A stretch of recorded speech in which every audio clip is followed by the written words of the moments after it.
Hallelujah.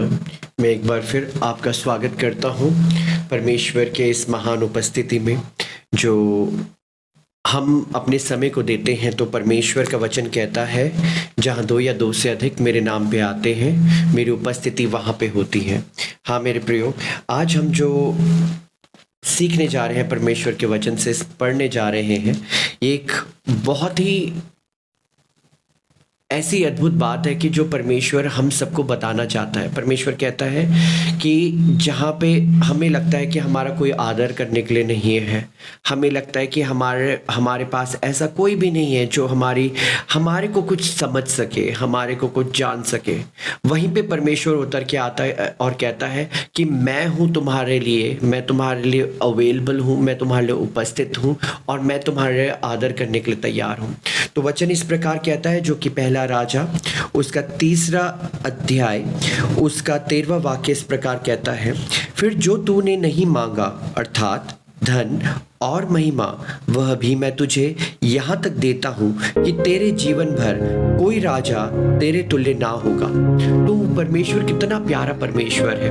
वो ये कहता है, जो तुमने नहीं मांगा, what you have not even asked, that is what I'm going to honor you with। उस चीजों से मैं तुम्हारे को प्रतिष्ठित करने जा रहा हूँ। तो आप रिसीव करिए इस बात को कि परमेश्वर आपको और हमको उस चीजों से प्रतिष्ठित करने जा रहा है, ऑनर करने जा रहा है जो हमने मांगी भी नहीं। हमारी सोच, क्योंकि परमेश्वर जब कार्य करता है ना, वो हमारी सोच से बढ़कर कार्य करता है। वो कार्य नहीं करता जो इंसान कर सकता है, वो चीजें नहीं करता जो इंसान बना सकता है। आज के टाइम पे AI को एक प्रॉम्प्ट दो तो उसके लिए बहुत सारी चीजें करना इजी है। वो बना देते हैं, वो क्लोनिंग कर देते हैं, वो पिक्चर्स को चेंज कर देते हैं, वो सब कुछ बदल सकता है। मगर परमेश्वर क्लोनिंग नहीं करता, वो डुप्लीकेट चीजों को नहीं बनाता। वो परमेश्वर फर्स्ट हैंड कॉपी देने वाला परमेश्वर है। वो आपको ऐसा प्रतिष्ठित करने वाला परमेश्वर है कि जो आपकी सोच से और हमारी सोच से बढ़कर है।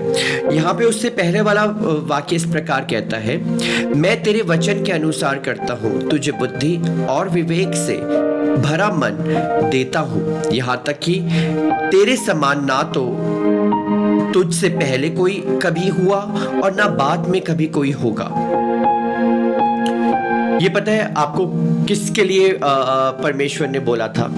ये बात बोली गई थी सुलेमान के लिए। तो सुलेमान ने पता क्या मांगा परमेश्वर से? वो बोलता है कि मुझे तेरे लोगों को संभालने के लिए, उनके साथ चलने के लिए परमेश्वर मुझे बुद्धि दे। अब उसने, सुलेमान ने ऐसे क्यों मांगा? क्योंकि उसको पता है कि परमेश्वर के लोगों के साथ अगर बुद्धि के साथ नहीं चले तो श्रापों को लेके आता है। बहुत बहुत गहरी चीज है ये जो उसने मांगी। उसने कहा, परमेश्वर मुझे तेरे लोगों के साथ चलने के लिए बुद्धि दे। क्योंकि हमें नहीं पता कि कौन सी स्पिरिट किसके साथ कैसे कार्य कर रही है, कौन सी बात किसके साथ कैसे अटैच्ड है। तो जब उसने ये मांगी बात, परमेश्वर को भली लगी। परमेश्वर को समझ में आया कि ये वो चीज मांग रहा है जो मैं उदारता के साथ दे सकता हूं। ये वो मांग रहा है कि बुद्धि मांग रहा है। और ये बुद्धि क्यों मांग रहा है? क्योंकि ये चाहता है कि ये मेरे लोगों के साथ दुर्व्यवहार ना करे, कुछ ऐसा कार्य ना कर दे जो कि उनके लिए अनुचित है, जो कि उनके लिए खतरनाक है। आपको पता है सुलेमान ने जब अपना शासन पाया, जब वो एक राजा बना, उसने वो सारी चीजों को, वस्तुओं को वहां से हटाना शुरू कर दिया था जो कि परमेश्वर के वचन के अगेंस्ट थे। क्योंकि उसने बुद्धि को मांगा, परमेश्वर मुझे अपनी बुद्धि दे कि मैं तेरे लोगों के साथ कैसा ट्रीट करूं, कि मैं तेरे लोगों के साथ कैसा व्यवहार करूं। और ये बहुत इंपॉर्टेंट है मेरे प्रियो। ऑनर तभी मिलता है जब हम ऑनर दे सकते हैं। ऑनर तब नहीं मिलता जब हमने किसी का निरादर किया हो। आज हमारे लिए बहुत जरूरी है इस बात को जानना, बहुत जरूरी है इस चीज को सीखना कि हम क्या सच्ची में किसी का आदर कर रहे हैं। आदर सिर्फ मुंह से बोलने से कि मैं आपके साथ हूं, मैं आपका साथ देना चाहता हूं, या कुछ भी आप मुंह से मीठा हम बोल सकते हैं, ठीक है, हमारे मुंह में वो सारा हनीकॉम्ब है, वो सारा शहद हमारे मुंह पे भरा पड़ा है। हम दे सकते हैं, मुंह से बोल सकते हैं। क्योंकि मेरे ऑफिस में भी अगर मैं बोलूं, मैं अपने जीवन में भी बोलूं, एक वर्ड कहलाता है कि बटरिंग। एक छोटी बच्ची भी जानती है। आज ऐसा हुआ, जब हम स्टेज से ऊपर आ रहे थे तो मेरी बेटी थक गई थी, तो बोलती है क्या कहते हैं कि मुझे उठा लो गोदी। उसको गोदी उठाने के बाद उसने बोला, you are so strong, you are so powerful. वो क्या कर रही थी यहाँ पे, वो बता रही थी कि आपकी खूबियां। तो एक बच्चे को भी पता है कि कैसे किसी को इम्प्रेस कर सकते हैं। तो ये सब कोई जानता है कि इम्प्रेस कैसे करना है, मगर क्या हम उस इम्प्रेस करने के चक्कर में ऑनर को भूल गए? ऑनर हमारे दिमाग में भी है, जो हम दूसरों को करते हैं। मुंह से कह के नहीं, बस अपने दिमाग में भी क्या हम दूसरे का आदर कर रहे हैं? क्या हम दूसरे को उसी नजर से देख रहे हैं जिससे परमेश्वर देखना चाहता है? क्या हम दूसरे को उसी तरह समझ रहे हैं जैसे परमेश्वर समझना चाहता है? क्या हम वो कार्य कर रहे हैं जो परमेश्वर चाहता है? यहाँ पे परमेश्वर का वचन कहता है, सुलेमान को वो कहता है कि तूने मांगा कि तू मेरे लोगों का आदर कर पाए, उनके साथ सही रीति से व्यवहार कर पाए। इसलिए पता परमेश्वर ने उसको क्या दिया? परमेश्वर ने अपना ऑनर दिया, जो उसने नहीं मांगा। सुलेमान ने यहाँ पे कहीं पे पूरे वाक्य में सुलेमान ने कहीं पे ये नहीं बोला मुझे धन चाहिए, शौहरत चाहिए, ऐश्वर्य चाहिए, सब कुछ चाहिए। नहीं, उसने कहीं पे ये मांगा ही नहीं। उसने सिर्फ एक चीज मांगी, परमेश्वर मैं तेरे लोगों का संभाल पाऊं, उनको वैसा आदर दे पाऊं, उनको संभालने के लिए मुझे वो बुद्धि दे कि मैं इनको कुछ गलत ना बोलूं या इनके साथ कुछ गलत ना कर दूं। तो आज मसीहो हमारे को बहुत जरूरत है इस बात को समझने की, क्या हम सही में किसी के साथ गलत तो नहीं कर रहे? क्या हम किसी के साथ अन्याय तो नहीं कर रहे? कई बार हम ऐसे ओहदों में होते हैं, हम लोगों का अन्याय कर जाते हैं। तो हमारे को ये देखना है, क्या हम किसी का अन्याय तो नहीं कर रहे? कहीं ये हमारे स्वभाव में तो नहीं आ गया किसी का अन्याय करना या किसी के लिए गलत सोच रखना, गलत विचार करना? कई बार जब ये स्वभाव बन जाता है तो हमारे को पता भी नहीं चलता। कुछ दिन पहले मेरी वाइफ ने मेरे को इस प्रकार बताया कि जब हम किसी के साथ होते हैं ना, कुछ व्यवहार ऐसे होते हैं जो हमारे को अंदर से सोचने के लिए हमारे को वो करता है। तो हमें अंदर से सोचना है अपने उन व्यवहारों के बारे में कि क्या ये सही व्यवहार है कि नहीं है। It's very important to know ourselves. हमें जांचना है अपने आप, परखना है अपने आप, क्या हम किसी के साथ सही कर रहे हैं या हम किसी के साथ गलत कर रहे हैं। जाने अनजाने भी हमें कुछ ऐसा नहीं करना, क्योंकि कुछ ऐसे स्वभाव होते हैं जो कि हमारे बचपन से ही होते हैं। ये मेरे को अपनी वाइफ से कुछ समय पहले ये सीखने के लिए मिला था कि जो बचपन से ही आपके अंदर स्वभाव आ गया ना, उससे निकलना उसको मुश्किल तो नहीं है, मगर उसको पहले समझ पाना ही मुश्किल है कि क्या ये मेरी अंदर की कमी है। पहले वो एक्सेप्ट करना जरूरी है कि मेरी कमी है क्या मैं किसी का जानबूझ के या अनजाने में भी अनादर कर रहा हूं। ये जानना हमारे को बहुत जरूरी है, क्योंकि जैसा कि वचन में लिखा है ना, एक मसीह के साथ खेलना उसी आग के समान है जिसमें खुद झुलस जाओगे। तो हम सबके लिए बहुत इंपॉर्टेंट है कि हम सबको ऑनर दें, रिगार्डलेस ऑफ वो कौन है, रिगार्डलेस वो क्या है हमारे लिए। हमारे घर में कोई सेवक है, हमें उनको भी ऑनर देना है। हमारे ऊपर कोई लीडर्स हैं, हमें उनको भी ऑनर देना है। हमारे कोई साथ के सहपाठी हैं, हमें उनको भी ऑनर देना है। हमें ऑनर देना है क्योंकि अगर उन्होंने अपने दिल से, हमने एक वचन में पढ़ा था, सीखा था हमने, जहाँ पे उन्होंने अगर अपने दिल से किसी कुछ निकाल दिया तो हमारे लिए बहुत बुरा होता है। तो हमारे को इस बात का ध्यान रखना है। और ये सुलेमान जान गया था, ये बात वो जान गया था कि अगर मैंने परमेश्वर तेरे लोगों के साथ कुछ गलत कर दिया ना, तो वो सबसे बड़ी गलती है, वो सबसे बड़ा गुनाह है।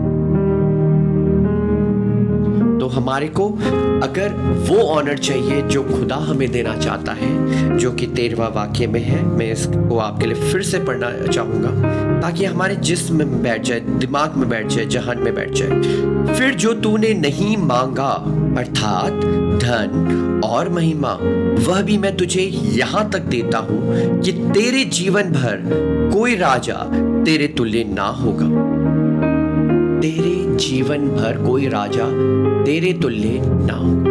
वो परमेश्वर इतना कुछ देना चाहता है, इतना कुछ देना चाहता है। ये उसका ऑनर है, ये उसका हमारे को प्रतिष्ठित करने का एक तरीका है। उसने तो बहुत कुछ रख दिया है। अगर हम किसी एक बड़े अमीर व्यक्ति के घर पे जाएंगे, उस बड़े व्यक्ति के घर पे जाके हमारे को वो मात्र बिस्किट नहीं सर्व करेंगे, वो हमारे सम्मुख आलमंड्स भी रखेंगे, डेट्स भी रखेंगे, हर एक वो भोजन रखेंगे जो कि बहुत उच्च पद के लोग खाते हैं। क्यों? क्योंकि उसके पास उतना है देने के लिए। तो आप ये सोचिए कि परमेश्वर के पास कितना ऑनर करने के लिए है। जिसने हम सबको बनाया, हर एक व्यक्ति को बनाया, हर एक इंसान को जिसने बनाया, वो कलाम क्या कहता है, वो कितना ऑनर कर दे, वो इतना ऑनर कर सकता है। जैसे वचन में लिखा है भजन संहिता 91 में कि परमेश्वर हमारे को बहुत ऊंचा करने वाला परमेश्वर है। मैं इंग्लिश में पढ़ना चाहूंगा, भजन संहिता 91 का 15। He will call upon me and I will answer him. I will be with him in trouble. I will deliver him and honor him. परमेश्वर का वचन इस प्रकार कहता है, मैं उसको बचा कर रखूंगा और उसको महिमा बढ़ाऊंगा। परमेश्वर आपको और मुझको ऑनर करने के लिए तैयार है। पहले वो हमें छुड़ा रहा है, वो डिलीवर कर रहा है, डिलीवर करने के साथ साथ वो क्या कर रहा है, ऑनर कर रहा है। वही यहाँ पे उसने सुलेमान के साथ किया। उसने पहले उसको डिलीवर किया उस माइंडसेट से जो उसको खराब कर सकता था, उस बात से जो उसको गिरा सकती थी। उससे पहले भी राजा आए, बहुत सारे राजा आए, गिरे। उसके भाई थे, वो राजा नहीं बन पाए, गिरे, क्योंकि वो ऑनर करना नहीं जाने। राजा वो भी बन सकते थे, वो भी परमेश्वर के चुने हुए हो सकते थे, मगर उन्होंने ऑनर करना नहीं जाना। उन्हीं लोगों का, उन्हीं इजराइलियों का ऑनर करना नहीं जाना। जब उन्होंने ऑनर ही नहीं किया तो वो अपनी पदों से गिर गए, अपनी जगहों से गिर गए। मगर यहाँ पे एक छोटा बालक मांगता है, परमेश्वर मुझे सिखा कि मैं तेरे लोगों का कैसे आदर कर पाऊं। मैं तेरे लोगों को, मुझे वो बुद्धि दे कि मैं तेरे लोगों को संभाल पाऊं। और उसकी यही बात से परमेश्वर ने उसको वो ऑनर दे दिया जो उसने कभी नहीं मांगा। तो आज परमेश्वर आपको और मुझको वो ऑनर देने के लिए तैयार है जो हमने नहीं मांगा, मगर उससे पहले हमें वो ऑनर देना है जो रिक्वायर्ड है। हम अपने हाथों को सिर्फ फैलाएं ना, अपने हाथों को बढ़ाएं। हम अपने हाथों को दृढ़ करें परमेश्वर के सामने कि परमेश्वर मैं तैयार हूं।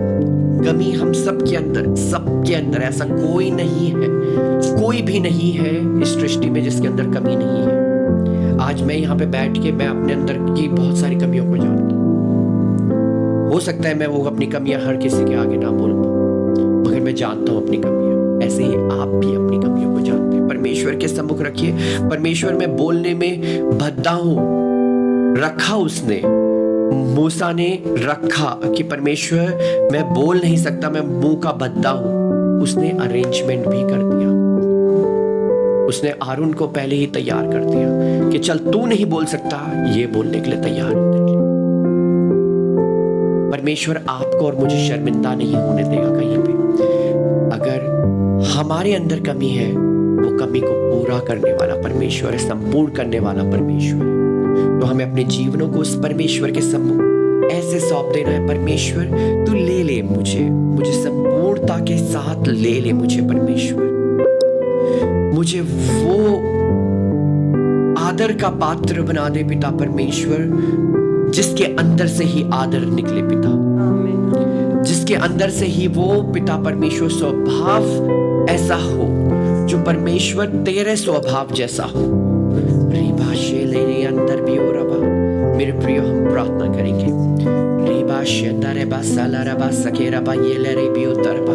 हे पिता परमेश्वर, ओ राजा पिता परमेश्वर खुदा, मेरी सारी कमी घटियों को पिता हटा दे पिता परमेश्वर। मांगेंगे उस परमेश्वर से खुदा, तेरे सिंहासन के सम्मुख आते हैं पिता परमेश्वर, तेरे लोगों को हैंडल करने के लिए पिता परमेश्वर बुद्धि दे पिता, ताकि मेरे मुंह से पिता, मेरी सोचों पे, मेरे विचारों पे, मेरी बातों पे, मेरे कानों से, कहीं से भी, कोई भी अंग से पिता परमेश्वर किसी का कभी भी निरादर ना हो पिता परमेश्वर खुदा बा। ओ मेरे परमेश्वर खुदा बा पिता, मैं तेरा वाला स्वभाव अपना पाऊं मेरे परमेश्वर। मेरे अंदर अपने स्वभाव को भर दे मेरे परमेश्वर, मेरे अंदर अपनी बातों को भर दे पिता परमेश्वर, अपनी इच्छाओं को भर दे पिता परमेश्वर खुदा बा। हम संसारिक इच्छाएं नहीं पिता, हम तेरी इच्छाओं को मांगते हैं पिता परमेश्वर खुदा बा। ओ पिता परमेश्वर खुदा, तेरा वचन कहता है पिता परमेश्वर, तू लाना दिए बिना पिता परमेश्वर खुदा बा बुद्धि का दाता है पिता परमेश्वर, देने वाला है पिता। हमें वो बुद्धि दे पिता परमेश्वर कि हर एक सिचुएशन में, हर एक व्यक्ति के साथ पिता परमेश्वर हम कैसे ट्रीट करें, कैसा हमारा भाव हो पिता परमेश्वर, कैसा हमारा व्यवहार हो पिता परमेश्वर खुदा बा पिता। ओ पिता परमेश्वर, उसके लिए हमें बुद्धि देना पिता परमेश्वर खुदा। हमारे पिता परमेश्वर खुदा बा पिता परमेश्वर खुदा बा, हर एक अन्याय की आत्मा हमारे अंदर से हटाना पिता। हर एक चीज जो पिता परमेश्वर खुदा बा हमारे अंदर छल को पैदा करती है पिता, हमारे अंदर पिता परमेश्वर खुदा बा दूसरों को गिराने की भावना लाती है पिता। हर एक जेलेसी की स्पिरिट को हमसे हटाना पिता, और मदद करना पिता परमेश्वर। तेरी वो पवित्रता, तेरी वो आत्मा पिता परमेश्वर, जो पिता परमेश्वर नम्रता की है पिता परमेश्वर, हमारे अंदर वास करे पिता परमेश्वर। हम सबको वैसे ट्रीट करे पिता जैसे हम तुझसे ट्रीट होना चाहते हैं पिता। हम सबको वैसा ट्रीट करे जैसे हम तुझसे ट्रीट होना चाहते हैं पिता खुदा बा पिता परमेश्वर। हमारे जीवनों को आप लो और इसको नया कर दो पिता, इसको बदल दो पिता, अपनी आत्मा में बना दो पिता परमेश्वर। हम तेरा कोटि कोटि धन्यवाद करते हैं आज के इस वचन के लिए पिता परमेश्वर। ओ पिता परमेश्वर, हम ना भूले जो तू हमें प्रतिष्ठित करने जा रहा है पिता परमेश्वर खुदा बा। ओ पिता परमेश्वर, जो तूने हमारी प्रतिष्ठा रखी है पिता, हम उसको पिता परमेश्वर रिसीव कर पाए पिता परमेश्वर खुदा। तेरा धन्यवाद करते हैं, तेरे परम स्थान में हम बने रहे और बैठे रहे पिता। हमें पूर्ण रूप से डिलीवर करने के लिए तेरा धन्यवाद करते हैं। सारा आदर आपको देते हैं खुदा यीशु के नाम से, आमीन। मेरे प्रियो, मैं आपका धन्यवाद करता हूं एक बार फिर हमारे साथ जुड़ने के लिए। आज का जिस तरह ये वचन कहता है, याद रखिएगा, फिर जो तूने नहीं मांगा अर्थात धन और महिमा, वह भी मैं तुझे यहां तक देता हूं कि तेरे जीवन भर कोई राजा तेरे तुल्य ना होगा। तेरे जीवन भर कोई भी तेरे तुल्य ना होगा। Receive it in the name of the Lord and you will be blessed and you will be coming up with a lot of testimonies. God bless you immensely. Thank you so much for joining.